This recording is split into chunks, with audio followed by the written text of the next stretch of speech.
ಕಾಂಗ್ರೆಸ್ ಹೈಕಮಾಂಡ್ಗೆ 1,000 ಕೋಟಿ ಕಪ್ಪ ಕೊಟ್ಟಿರೋ ವಿಚಾರ ಸಂಬಂಧಪಟ್ಟಂತೆ ಇಡಿ ಐಡಿ ಬಳಿ ಇರುವ ದಾಖಲೆಗಳ ಮಾಹಿತಿನ ಬಿಎಸ್ವೈ ಹೇಗೆ ಗೊತ್ತು?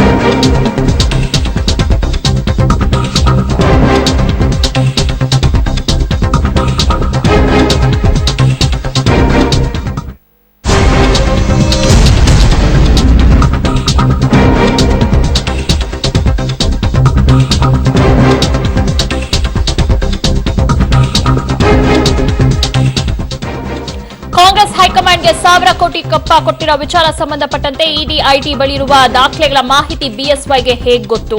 ಮಾಜಿ ಸಿಎಂ ಯಡಿಯೂರಪ್ಪಗೆ ಮಾನಸಿಕ ಚಿಕಿತ್ಸೆ ಅಗತ್ಯವಿದೆ. ನಿಮ್ಹಾನ್ಸ್ಗೆ ಹೋಗಿ ಯಡಿಯೂರಪ್ಪ ತಪಾಸಣೆ ಮಾಡಿಸಿಕೊಳ್ಳಲಿ. ಮಡಿಕೇರಿಯಲ್ಲಿ ಕಾಂಗ್ರೆಸ್ ಕಾರ್ಯಾಧ್ಯಕ್ಷ ದಿನೇಶ್ ಗುಂಡೂರಾವ್ ಆಕ್ರೋಶವನ್ನು ವ್ಯಕ್ತಪಡಿಸಿದ್ದಾರೆ.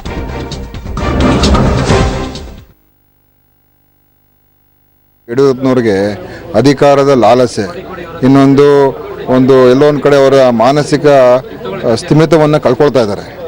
ಬಾಯಿಗೆ ಬಂದಾಗ ಮಾತಾಡ್ತಾ ಇದ್ದಾರೆ. ನಿಜವಾಗ್ಲೂ ಕೂಡ ಒಬ್ಬ ಮಾಜಿ ಮುಖ್ಯಮಂತ್ರಿ ಈ ರೀತಿ ಮಾತಾಡಬಾರ್ದು. ಅದರ ಅತ್ಯಂತ ಖಂಡನೀಯವಾದಂಥ ವಿಚಾರ ಮತ್ತು ಅತ್ಯಂತ ಬೇಜವಾಬ್ದಾರಿತನದಿಂದ ಕೂಡಿರತಕ್ಕಂಥ ವಿಷಯ. ಅವರು ಕೂಡಲೇ ಏನಾದರೂ ಸ್ವಲ್ಪ ಕಿಂಚಿತ್ ಏನಾದರೂ ನೈತಿಕತೆ ಇದ್ರೆ ಕೂಡಲೇ ಕ್ಷಮಾಪಣೆ ಕೇಳಬೇಕು. ಇವ್ರು ಹೇಳ್ತಾ ಇರೋದು ಆ ಡಾಕ್ಯುಮೆಂಟ್ಸ್ ನನ್ನ ಹತ್ರ ಇದೆ ಅಂತ. ಇವ್ರ ಹತ್ರ ಹೆಂಗೆ ಬಂದು ಡಾಕ್ಯುಮೆಂಟ್ಸ್ ಎಲ್ಲ ಯಾರು ಕೊಟ್ಟರಿಗೆ ಈ ಡಾಕ್ಯುಮೆಂಟ್ಸು? ಇವತ್ತು ಅವ್ರಿಗೆ ನೈತಿಕತೆನೇ ಇಲ್ಲ. ಅತ್ಯಂತ ಭ್ರಷ್ಟ ಮುಖ್ಯಮಂತ್ರಿ, ಜೈಲ್ಗೆ ಹೋಗಿರ್ತಕ್ಕಂಥ ಮುಖ್ಯಮಂತ್ರಿ ಯಡಿಯೂರಪ್ಪನವರು. ಅವ್ರು ಬಂದು ಇವತ್ತು ನಮ್ಮ ಮುಖ್ಯಮಂತ್ರಿಗಳ ಬಗ್ಗೆ ಏನೋ ಡಾಕ್ಯುಮೆಂಟ್ ಇಲ್ದೇನೆ ಈ ಥರ ಹಣ ಕಳಿಸ್ತಾರೆ ಅಂತ ಹೇಳಿದ್ರೆ ಅವ್ರಿಗೆ ಏನಾದರೂ ಚೂರಾದರೂ ಮಾನ ಮರ್ಯಾದೆ ಇದೆಯಾ? ಇಲ್ಲ. ಸಿಡಿ ಬಿಡುಗಡೆ ಆಗಿದೆ. ಆ ಸಿಡಿಗೆ ಉತ್ತರ ಕೊಡಲಿ. ಅವರು ನೀತಿಗೆಟ್ಟ ನಾಯಕರಾಗಿದ್ದಾರೆ ಯಡಿಯೂರಪ್ಪನವರು. ಈ ಥರ ಆಗ್ತಾರೆ ಅಂತ ಅನ್ಕೊಂಡಿರ್ಲಿಲ್ಲ. ಯಾರು ಮುಖ್ಯಮಂತ್ರಿ ಆಗಬೇಕು ಎಂದು ಶಶಿಕಲಾ ಹಾಗೂ ಪನ್ನೀರ್ ಸೆಲ್ವಂ ನಡುವೆ ನಡೆಯುತ್ತಿರುವಂತಹ ಹಗ್ಗ ಜಗ್ಗಾಟ ತಮಿಳುನಾಡಿನಲ್ಲಿ ದಿನಕ್ಕೊಂದು ಕ್ಷಣಕ್ಕೊಂದು ಹೊಸ ರೂಪವನ್ನ ಪಡ್ಕೊಳ್ತಾ ಇದೆ. ಈ ರಾಜ್ಯದ ಜನ ಆಲೋಚಿಸುತ್ತಿರುವ ರೀತಿ ಯಾವ ರೀತಿ ಸಾಗುತ್ತಾ ಹೋಗುತ್ತಿದೆ to culminate in the final elections ಅನ್ನೋದನ್ನ ಚೆಕ್ ಮಾಡಬೇಕಾಗಿದೆ.